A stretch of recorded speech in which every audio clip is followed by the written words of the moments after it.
പത്രോസിൻ്റെ ഒന്നാം ലേഖനം 2-ാം അധ്യായത്തിൻ്റെ 3-ാമത്തെ എപ്പിസോഡാണ് നിങ്ങൾ കേൾക്കുന്നത്. അപ്പോൾ നിങ്ങളോ അന്ധകാരത്ത് നിന്ന് അത്ഭുത പ്രകാശത്തിലേക്ക് നിങ്ങളെ വിളിച്ചവൻ്റെ സൽഗുണങ്ങളെ ഘോഷിപ്പാൻ. അപ്പം കർത്താവിൻ്റെ സൽഗുണങ്ങളെ ഘോഷിപ്പാൻ തക്കവണ്ണം വിളിക്കപ്പെട്ടവരാണ് നമ്മൾ. അങ്ങനെ ഘോഷിപ്പാൻ തക്കവണ്ണം വിളിക്കപ്പെട്ടൊരു ജാതിയാ, രാജകീയ പുരോഹിത വർഗമാ, വിശുദ്ധ വംശമാ, സ്വന്തം ജനമാ. എന്തൊക്കെയായി എഴുതിയിരിക്കുന്നത്. ജാതികൾ ക്രിസ്തുയേശുവിന്റെ കൂട്ടവകാശികൾ, ഏക ശരീരസ്ഥർ, വാഗ്ദത്തത്തിൽ പങ്കാളികളെന്ന് എഫെസ്യർ 3:6 പറയുമ്പോൾ ഇവിടെ പറയുന്നു, വിളിച്ചവന്റെ സൽഗുണങ്ങളെ ഘോഷിപ്പാൻ തക്കവണ്ണം തെരഞ്ഞെടുക്കപ്പെട്ട ചോസൻ പീപ്പിൾ, ഒരു ജാതി. ഹല്ലേലൂയ.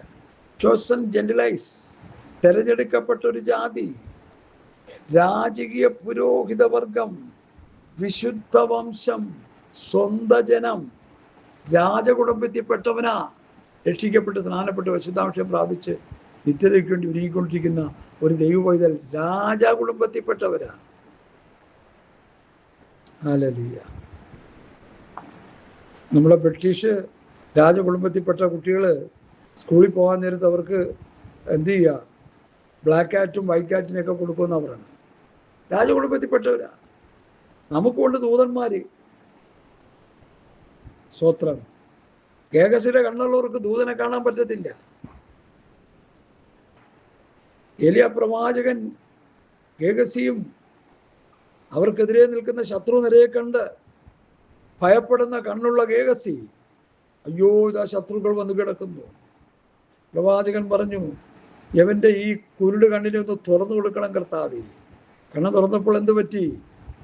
ഓ, വലിയ ദൂതസഞ്ചയം തനിക്ക് ചുറ്റും, താവിൻ്റെ ദാസന് ചുറ്റും കാവലായി നിൽക്കുന്നത് കാണുവാനിടയായി. ഗേഹസിയുടെ കണ്ണുള്ള പാസ്റ്റർമാരെ, പൗലോസ് രക്ഷിക്കപ്പെടുന്നതിന് മുമ്പ് തനിക്കും കണ്ണിൽ എന്തിരിക്കുകയായിരുന്നു? തിമിരം പോലെ ഇരിക്കുകയായിരുന്നു.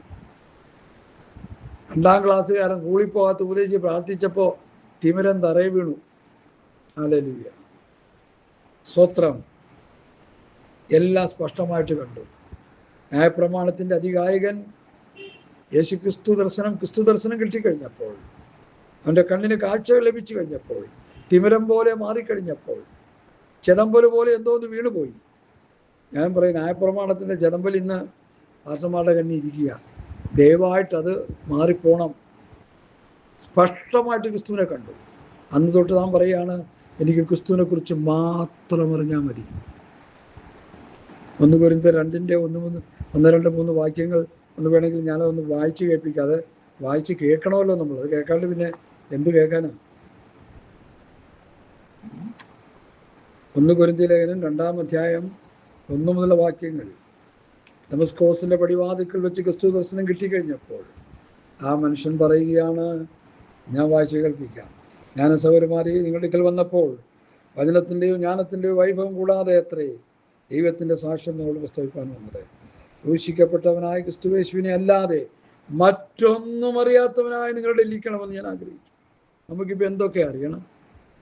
ഹിന്ദു മതത്തെക്കുറിച്ച് അറിയണം, ഇസ്ലാം മതത്തെക്കുറിച്ച് അറിയണം, ജൈന മതത്തെക്കുറിച്ച് അറിയണം, ബുദ്ധമതത്തെക്കുറിച്ച് അറിയണം, ലോകത്തുള്ള പൊളിറ്റിക്സൽ പാർട്ടികളെക്കുറിച്ച് അറിയണം, ലോകത്തുള്ള റിലിജൻസിനെ കുറിച്ച് അറിയണം, ലോകത്തുള്ള ചപ്പും ചവറും ഒക്കെ അറിയണം. ക്രിസ്തുവിനെ കുറിച്ച് മാത്രം എന്താ?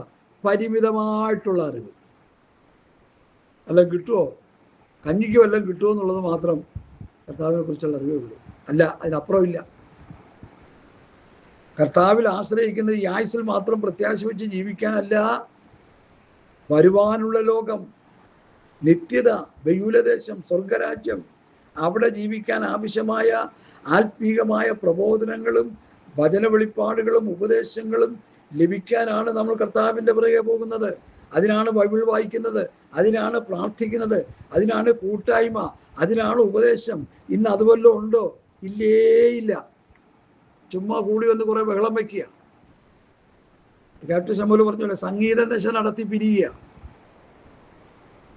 പാട്ടുപാടി പാട്ടിലാക്കുക എന്ന വേറൊരു ഉപദേശി പറഞ്ഞു. അതുകൊണ്ട് വ്യർത്ഥമായ വഴികളൊക്കെ വിട്ട് യഥാർത്ഥ പഥ്യവചനത്തിന് വേണ്ടി, പഥ്യോപദേശത്തിന് വേണ്ടി ദൈവമക്കൾ കടന്നു വരണമെന്ന് കർത്താവിൻ്റെ നാമത്തിൽ ഓർപ്പിക്കുന്നു. എനിക്ക് ക്രിസ്തുവിനെ കുറിച്ച് മാത്രം പറഞ്ഞാൽ മതി, പൗലോസ് പറയുക. അല്ലെ?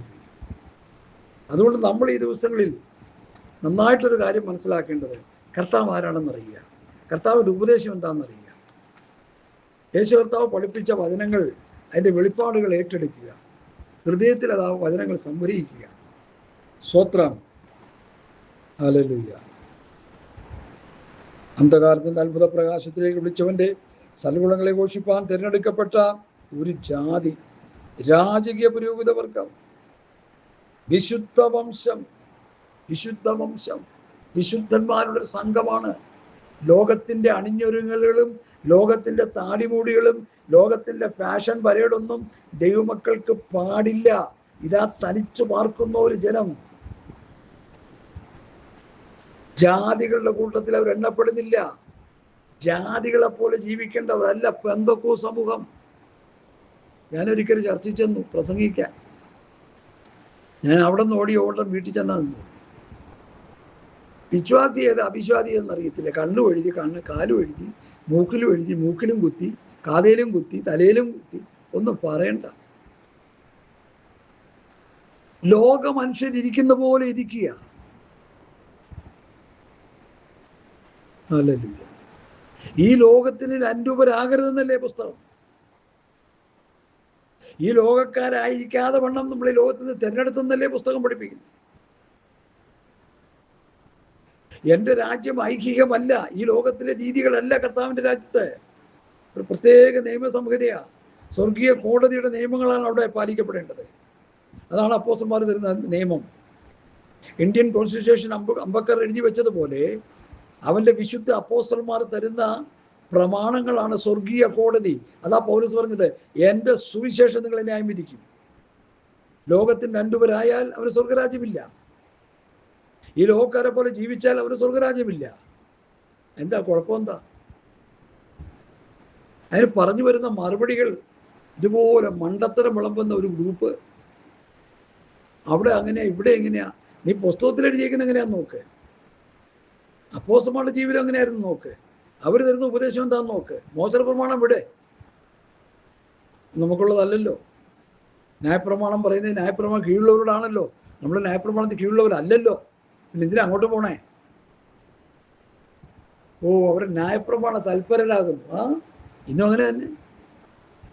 പഴയ നിയമത്തിലെ പഠിപ്പിക്കലും പഴയ നിയമത്തിലെ പ്രസംഗങ്ങളും കേട്ട് കേട്ട് കേട്ട് പുതിയ നിയമസഭയിലെ ജനം നശിച്ച് നശിച്ച് നാമാവശേഷമായിക്കൊണ്ടിരിക്കുക.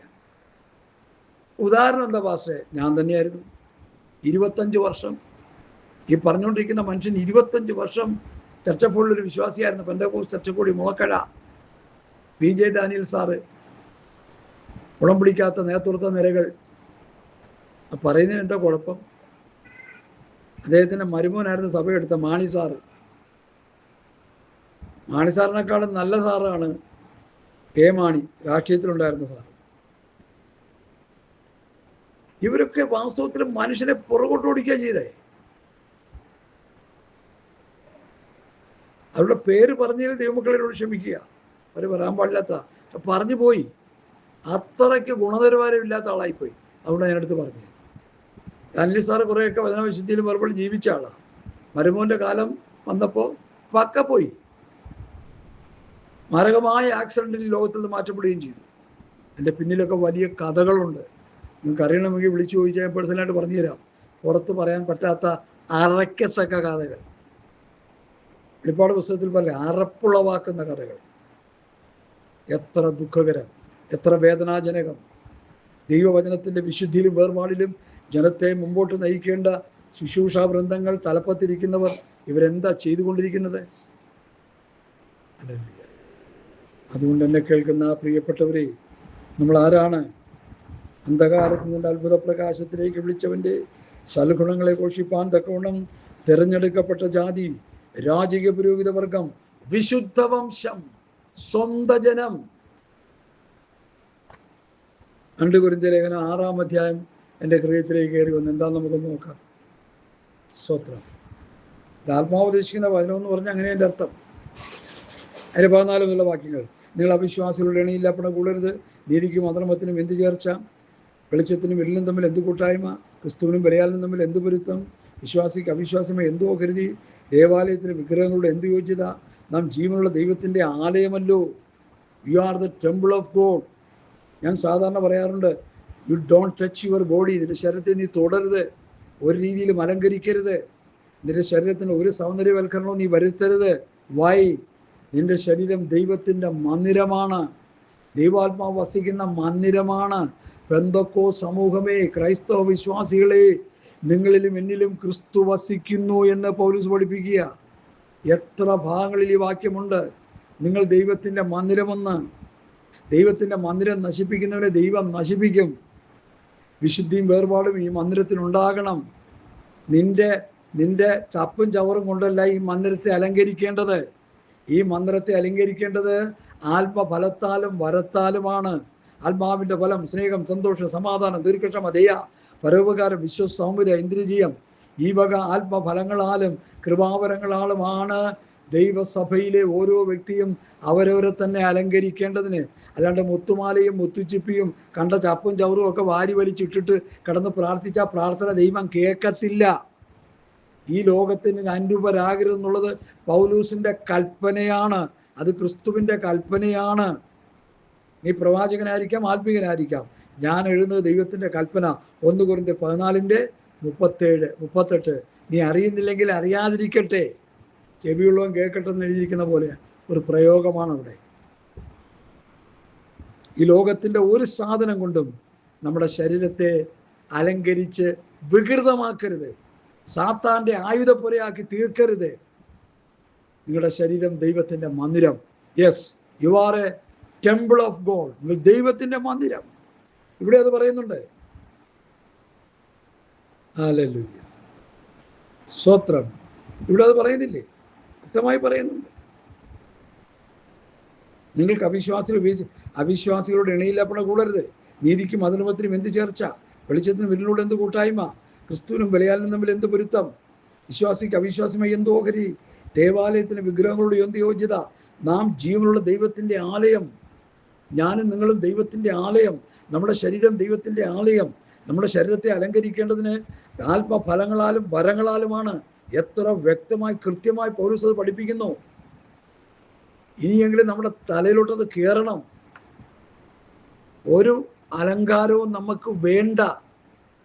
ഒരു ആർട്ടിഫിഷ്യൽ കൃത്രിമമായ സൗന്ദര്യവർദ്ധനവും ദൈവമക്കൾക്ക് പാടില്ല. Why? You are the temple of God. നീ ദൈവത്തിൻ്റെ മന്ദിരമാണ്. എനിക്കത് പേടിയാണ് അത് വായിക്കുമ്പോൾ. ഞാൻ അവരിൽ വസിക്കുകയും അവരുടെ ഇടയിൽ നടക്കുകയും ചെയ്യും. അവർ എനിക്ക് ദൈവവും ഞാൻ അവർക്ക് ജനവുമാകും എന്ന് ദൈവം അരുളി ചെയ്തിരിക്കുന്നുവല്ലോ. അവരുടെ നടുവിൽ നിന്ന് പുറപ്പെട്ടിരിപ്പീൻ എന്ന് കർത്താവ് അരുളി ചെയ്യുന്നു. അശുദ്ധമായതൊന്നും തൊടരുത്. എന്നാൽ അങ്ങനെ തൊടാതിരുന്നാൽ ഞാൻ നിങ്ങളെ കൈക്കൊണ്ട് നിങ്ങൾക്ക് പിതാവും നിങ്ങൾ എനിക്ക് പുത്രന്മാരും പുത്രിമാരുമായിരിക്കും എന്ന് സർവശക്തനായ കർത്താവ് അരുളി ചെയ്തിരിക്കുന്നു. പ്രിയമുള്ളവരെ, ഈ വാഗ്ദത്തങ്ങൾ നമുക്കുള്ളത് കൊണ്ട് നാം ജഡത്തിലെയും ആത്മാവിലെയും സകല കന്മഷവും നീക്കി നമ്മെ തന്നെ വെടിപ്പാക്കി ദൈവഭയത്തിൽ വിശുദ്ധിയെ തികച്ചുകൊള്ളുക. എനിക്കിത് പറയാൻ ആരുടെയും ശുപാർശയൊന്നും വേണ്ട. ആരുടെയും ചെലവിലല്ല നമ്മൾ കഴിയുന്നത്. കർത്താവ് നമ്മളെ നടത്തുക. ഈ വചനത്തിൻ്റെ വിശുദ്ധ ഉപദേശം പറയാൻ ആരുടെയും ശുപാർശ വേണ്ട. പൗലോസും പത്രോസും യോഹന്നാനും യാക്കോബും ഇതെഴുതി തന്നിട്ടുണ്ടെങ്കിൽ അത് പ്രസംഗിക്കാനാണ് എനിക്ക് നിയോഗം. ഞാൻ അവരുടെ കണ്ടിന്യൂഷൻ പിന്തുടർച്ചക്കാരാൻ ആഗ്രഹിക്കുക. പൗലോസിൻ്റെയും പത്രോസിൻ്റെയൊക്കെ 7 അയലക്കത്ത് വരാൻ നമുക്ക് പറ്റത്തില്ല. പക്ഷെ അവർ പറയുന്ന ഉപദേശം പറഞ്ഞുകൊണ്ടിരിക്കുക. കർത്താവേ, എന്നെ ശുദ്ധീകരിക്കണമേ, ഓരോ ദിവസവും എന്നെ ശുദ്ധീകരിക്കണമേ, എൻ്റെ ജഡത്തെ ശുദ്ധീകരിക്കണമേ, ദേഹത്തെ ആത്മാവിൽ ശുദ്ധീകരണം പ്രാപിച്ചു പോകാൻ കൃപ തരണമേ എന്ന് ഓരോ ദിവസവും പറഞ്ഞുകൊണ്ടിരിക്കുക. അതുകൊണ്ട് എന്നെ കേൾക്കുന്ന പ്രിയപ്പെട്ടവരെ, ഹല്ലേലൂയ, സമാഗമന കൂടാരത്തിലാണ് ദൈവം വസിച്ചിരുന്നത് ഇത്രയും മക്കളുടെ ഇടയിൽ. ഇന്ന് പുതിയ നിയമത്തിൽ വരുമ്പോഴോ നിങ്ങൾ ദൈവത്തിൻ്റെ മന്ദിരം.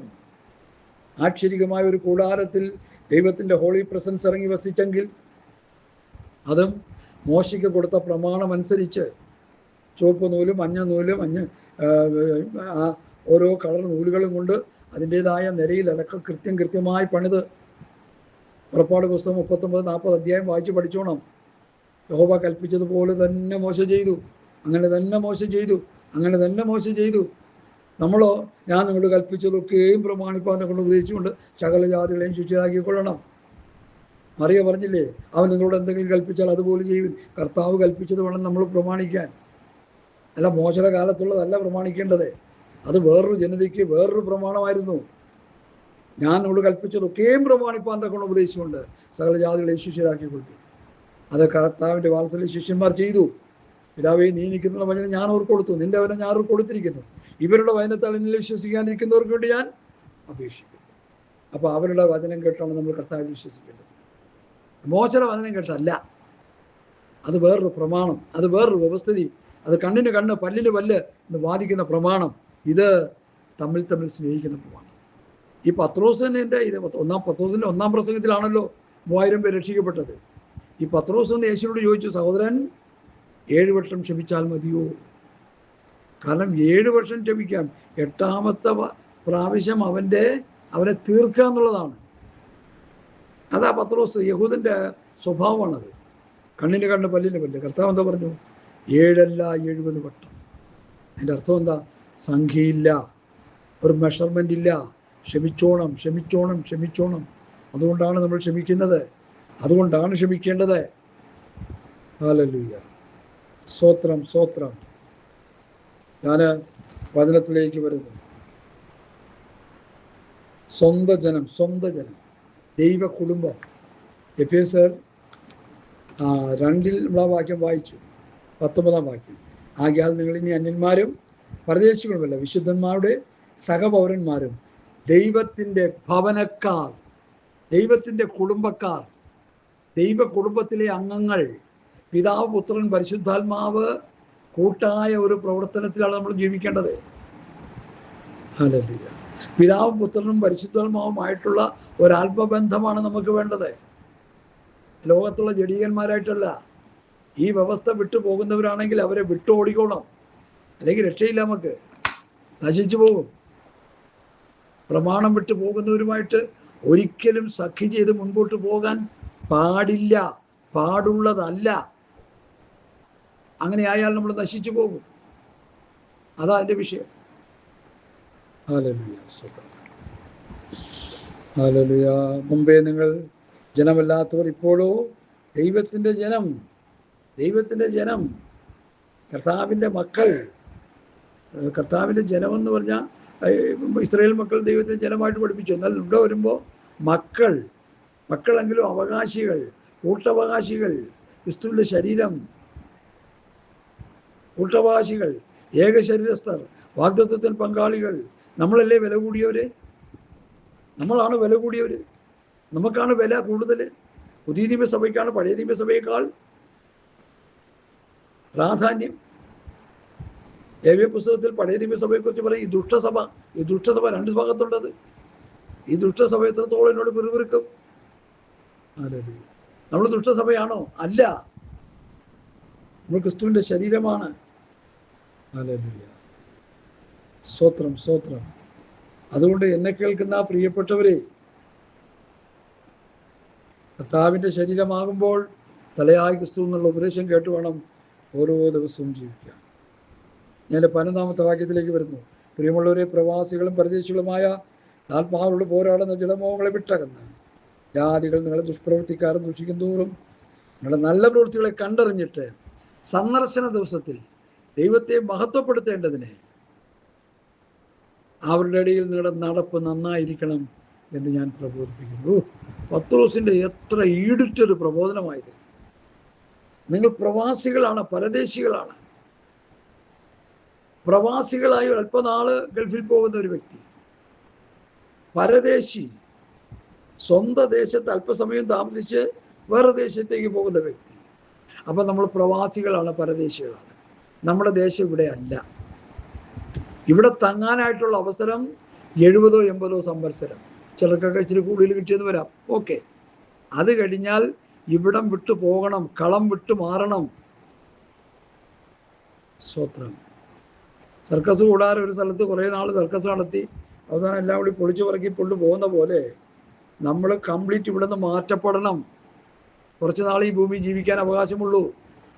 70 50 967 മനുഷ്യലേക്ക് ജീവിച്ചു. അത് കഴിഞ്ഞപ്പോൾ തങ്ങൾക്ക് ബോധിച്ച പോലെ നടന്നപ്പോൾ 120 വർഷമായി ദൈവം കുറച്ചു. തെറ്റ് ചെയ്യുമ്പോൾ, പാപം ചെയ്യുമ്പോൾ മാനവജാതി മേൽ ദൈവത്തിന് അധികാരമുണ്ടെന്നാണ് ആ വിഷയം വെളിപ്പെടുത്തുന്നത്. 967 ജീവിച്ച മനുഷ്യൻ 120 കൊണ്ടുവരാനുള്ള കാരണം തങ്ങൾക്ക് ബോധിച്ചതുപോലെ നടന്നു. നമ്മുടെ ഇഷ്ടത്തിനനുസരിച്ച് ജീവിച്ചാലുണ്ടല്ലോ ആയുസ് കുറച്ചു കളയും ദൈവം. നിത്യനാശത്തിലേക്ക് ദൈവം നമ്മളെ തള്ളിക്കളയും. അതുകൊണ്ട് എൻ്റെ കർത്താവെ കർത്താവെ എന്ന് വിളിക്കുന്നവന് ഏവനുമല്ല, സ്വർഗസ്ഥനായ പിതാവിൻ്റെ ഇഷ്ടം ചെയ്യുന്നവനത്രേ സ്വർഗരാജ്യത്തിൽ കിടക്കുന്നത്. നമ്മുടെ ഇഷ്ടവും അച്ചിമാരുടെ ഇഷ്ടവും വല്ലവൻ്റെ ഇഷ്ടവും ചെയ്തുകൊണ്ട് ജീവിക്കേണ്ടവരല്ല നമ്മളിപ്പോൾ അപ്പനും അമ്മയും ഭാര്യ ഭർത്താക്കന്മാർ അങ്ങോട്ടും ഇങ്ങോട്ടും നമ്മൾ പ്രസാദിപ്പിച്ചുകൊണ്ടിരിക്കുക. No, stop. ദൈവത്തെ പ്രസാദിപ്പിക്കുക, ദൈവത്തിൻ്റെ ഇഷ്ടം ചെയ്യുക. അതാ വേണ്ടത്. ഹല്ലേലൂയ. പ്രവാസികളും പരദേശികളുമാണ് നമ്മൾ. ഒരല്പകാലത്തേക്കൊരു പ്രവാസിയായി, അല്പകാലത്തിലേക്കൊരു പരദേശിയായി. പരദേശി മോക്ഷയാത്ര പുസ്തകം വായിക്കണം എല്ലാവരും. മോക്ഷയാത്രക്കാരൻ പരദേശിയായി ഈ ഭൂമിയിൽ ജീവിക്കുന്ന ഒരു ബാലൻസിൽ. ഇവിടെ അധികം ഒന്ന് വാരിക്കോരി കൂട്ടരുത്, ഇവിടെ അതൊന്ന് സ്വരൂപിച്ച് വെക്കരുത്. ഇവിടെ സ്വരൂപിച്ച് വെച്ചാൽ ഒട്ടകം സൂചിക്കുള്ളിൽ കൂടി പറഞ്ഞ കഥ കർത്താവ് നമ്മൾ പറയും, സ്വർഗ്ഗരാജ്യത്തിൽ കിടക്കാൻ തടസ്സമായി മാറും. അതുകൊണ്ട് ഞാനിത് ശക്തിയോടെ പറയുന്നത്, വാരിക്കോരി കൂട്ടി വെച്ചേക്കുമ്പോൾ ശ്രദ്ധിച്ചോണം, തട്ടിപ്പോകാനുള്ള സാധ്യത ഏറെയാണ്. കാരണം എന്താ? നിക്ഷേപമുള്ളിടത്ത് ഹൃദയമിരിക്കും. 100% ഞാൻ ആ വാക്ക് വിശ്വസിക്കുന്നു. 10 ചക്രം കൂടുതൽ കിട്ടിക്കഴിഞ്ഞാൽ പിന്നെ ആൾക്കാർക്ക് വെളിവില്ല, പിന്നെ അതിൻ്റെ പുറത്തുള്ള ജീവിതമാണ്. ഒട്ടകം സൂചിക്കുള്ളിൽ കൂടി പോകുന്ന പോലെയാണ് ധനവാൻ സ്വർഗരാജ്യത്തിൽ പോകുന്നതെന്ന് കർത്താവ് പഠിപ്പിച്ചു. അതുകൊണ്ട് എൻ്റെ വാത്സല്യ ദൈവമക്കളെ, സ്തോത്രം. ഈ ദിവസങ്ങളിൽ നമ്മൾ കർത്താവിൻ്റെ വചനങ്ങൾ കേൾക്കുകയും അതനുസരിക്കുകയും ചെയ്യുന്നവരായി തീരുവാൻ കർത്താവ് നമ്മെ സഹായിക്കട്ടെ. നമ്മൾ പ്രവാസികളാണ്, പരദേശികളാണ്, ഒരല്പകാലം ഇവിടെ പാർക്കുന്നവരാണ്. അങ്ങനെ അല്പകാലം പാർക്കുന്ന നമ്മൾ അബ്രഹാമിൻ്റെ കാഴ്ചപ്പാട് നമുക്ക് കിട്ടിയാൽ നല്ലതാണെന്ന് ഞാൻ വിശ്വസിക്കുന്നു. വിശ്വാസത്താൽ അവൻ വാഗ്ദത്ത ദേശത്ത് ഒരു അന്യദേശത്തെന്ന പോലെ ചെന്ന് വാഗ്ദത്തത്തിന് കൂട്ടവകാശികളായ ഇസ്ഹാക്കിനോടും യാക്കോബിനോടും കൂടെ കൂടാരങ്ങളിൽ പാർത്തുകൊണ്ട് ദൈവം ശില്പിയായി നിർമ്മിച്ചതും അടിസ്ഥാനമുള്ളതുമായ നഗരത്തിനായി കാത്തിരുന്നു. പുതിയ ആകാശം പുതിയ ഭൂമിക്കായിട്ട് അബ്രഹാം കാത്തിരുന്നു. ഇന്ന് പുതിയ നിയമവിശ്വാസി കാത്തിരിക്കുന്ന എന്തിനു വേണ്ടിയാ? ദൈവം നമുക്ക് തന്നിരിക്കുന്ന അവകാശം. 1 പത്രോസ് 1:5 ക്ഷയം, വാട്ടം, മാലിന്യമില്ലാത്ത നല്ലൊരവകാശം, രൂപാന്തര ശരീരം, പുതിയ ആകാശം പുതിയ ഭൂമി, 1000 ആണ്ട് വാഴ്ച, ഇതൊക്കെയാണ് നമ്മുടെ അവകാശം.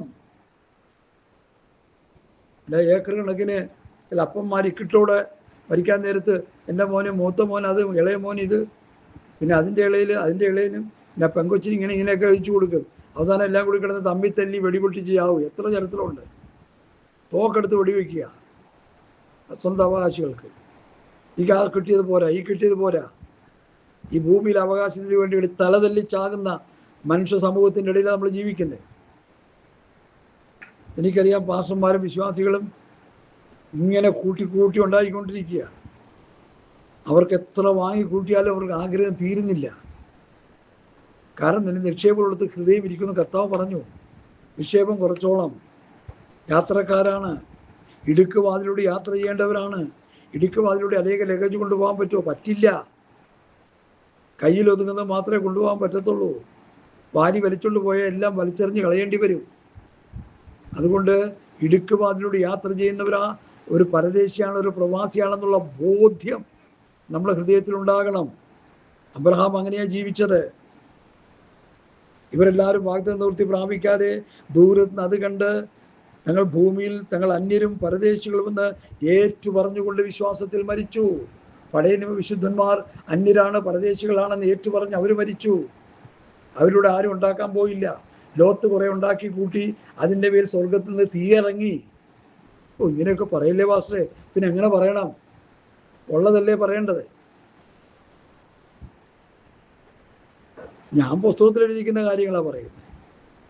ലോത്ത് വാരി കൂട്ടിയാൽ തീയിറങ്ങിയെന്ന് പുസ്തകത്തിൽ പറയുന്നുണ്ട്. അബ്രഹാമോ ദൈവശില്പിയാന്ന് നിർമ്മിച്ച അടിസ്ഥാനമുള്ള നഗരത്തിന് വേണ്ടി കാത്തിരുന്നു. എങ്ങനെ കാത്തിരുന്നു? വാഗ്ദത്ത ദേശത്ത് ഒരു അന്യദേശത്തെന്ന പോലെ. ഇതെൻ്റെ സ്വന്തം നാടല്ല, ഇതെനിക്ക് വേണ്ടി പതിച്ചു തന്നതല്ല. നമുക്കിപ്പോൾ 5, 10, 15 സ്ഥലം ഉണ്ടെങ്കിൽ പിന്നെയും ഏക്കർ കണക്കിന് വാങ്ങിക്കൂട്ടി പോകുന്ന ഭക്തന്മാരുണ്ട്. അവസാനം ഇവരുടെ ഗതി എന്താവും? അതോ ഗതിയാവും. ഹല്ലേലൂയ.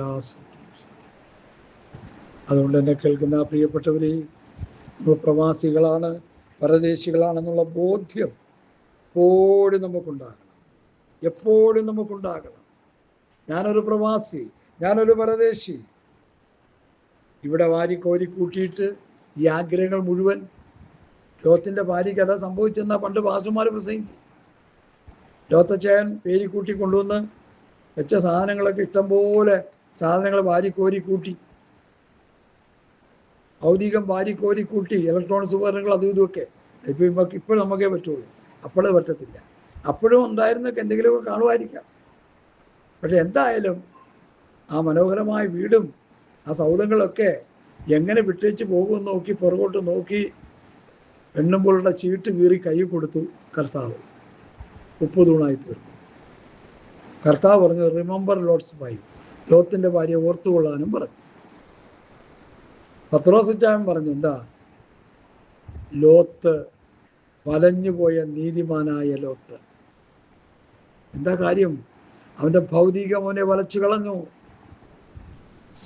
സത്യമായിട്ട് ഞാൻ പറയുന്നു, ഇന്ന് അനേകരുടെ ഭൗതികം അവരെ വലച്ചു കളഞ്ഞിരിക്കുക. അവരത് സമ്മതിക്കത്തില്ല. പറഞ്ഞാൽ ദൈവം നമുക്ക് തന്ന അനുഗ്രഹമാണെന്ന് തന്നെ പറയും. എഫേസ്യർ 1:3 പഠിക്കാത്തതുകൊണ്ട് അങ്ങനെ പറയുന്നത്. പുതിയ നിയമസഭ അനുഗ്രഹിച്ചിരിക്കുന്നത് സ്വർഗത്തിലെ സകല ആത്മീയ അനുഗ്രഹത്താലാണ്, ഭൗതികത്താലല്ല. ഉള്ളത് കൊണ്ട് തൃപ്തിപ്പെടണം. എന്ത് തിന്നും, എന്ത് കുടിക്കും, എന്തുടുക്കുന്നു വിചാരപ്പെടരുത്. ഇതൊക്കെ ജാതികൾ അന്വേഷിക്കുന്നു. ആകാശത്തിലെ പറവകളെ നോക്കുവിൻ, വിതയ്ക്കുന്നില്ല, കൊയ്യുന്നില്ല, കളപ്പുരയിൽ കൂട്ടിവെക്കുന്നില്ല, സർവശക്തനായ ദൈവത്തെ പുലർത്തുന്നു. ഈ പറവജാതികളെക്കാൾ നിങ്ങൾ എത്ര വിശേഷതയുള്ളവർ. ആകയാൽ എന്ത് തിന്നും, എന്ത് കുടിക്കുമെന്ന് വിചാരപ്പെടേണ്ട. ആദിയിൽ അവൻ്റെ രാജ്യം നീതിയും അന്വേഷിക്കുക, അതോടെ ഇതൊക്കെ നിങ്ങൾക്ക് കിട്ടുമെന്ന് കർത്താവ് പറഞ്ഞു. കർത്താവ് പറഞ്ഞ ആർക്ക് വേണമല്ലേ? കർത്താവ് പറഞ്ഞ ആർക്കും വേണ്ടെങ്കിൽ നമുക്ക് കർത്താവിനെയും വേണ്ട. ഒരു സദാ അത് യോഹന്നാൻ അപ്പോസ്തലൻ പറയുന്നുണ്ട്, ക്രിസ്തുവിൻ്റെ ഉപദേശത്തിൽ നിലനിൽക്കാതെ അതിർവിട്ട് പോകുന്ന ഒരുത്തനും ദൈവമില്ല. കർത്താവിന് വേണ്ടവനെ. അതുകൊണ്ട് ക്രിസ്തുവിൻ്റെ ഉപദേശത്തിൽ നിലനിൽക്ക്. വാത്സല്യ ദൈവമക്കളെ, ഞാൻ എൻ്റെ വാക്കുകളെ ഇവിടെ ഉപസംഹരിക്കാൻ താല്പര്യപ്പെടുന്ന സമയം ഏറെ മുൻപോട്ട് പോയി. ഹല്ലേലൂയ. ഇവിടെ വേറൊരു വിഷയം കൂടി പറയുന്നുണ്ട്. പ്രവാസികളും പരദേശികളുമായ നിങ്ങളുടെ ആത്മാവിനോട് പോരാടുന്ന ജഡമോഹങ്ങൾ. ലോകം, ജഡം, പിശാച് നമുക്കെതിരെ നിൽക്കുക പോരാട്ടമായി. ഏറ്റവും വലിയ ശത്രു നമ്മുടെ ജഡം തന്നെയാണ്. നമ്മുടെ ജഡമാണെന്ന് ഏറ്റവും വലിയ ശത്രു. അത് കഴിഞ്ഞിട്ടേ ഉള്ളൂ സാത്താൻ. ലോകം, ജഡം, പിശാച് നമുക്കെതിരാ. ജഡത്തിൻ്റെ ഇഷ്ടത്തിനനുസരിച്ച്, ജഡത്തിൻ്റെ ആഗ്രഹങ്ങൾക്കനുസരിച്ച് ഞാനും നിങ്ങളും വശംവദരായാൽ നമ്മുടെ രക്ഷ നഷ്ടപ്പെടും, ഉറപ്പ്. ജഡത്തെ അതിൻ്റെ രാഹമോഹങ്ങളോടുകൂടി ക്രൂശിക്കണം.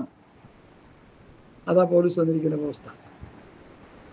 ഈ സ്വത്രം, ഞാൻ ക്രിസ്തുവിനോടുകൂടി ക്രൂശിക്കപ്പെട്ടിരിക്കുന്നു, ഇനി ജീവിക്കുന്ന ഞാനല്ല, ക്രിസ്തു അത്ര എന്നിൽ ജീവിക്കുന്നത്. അപ്പോൾ യേശു ക്രിസ്തു നമ്മൾ ജീവിക്കണം.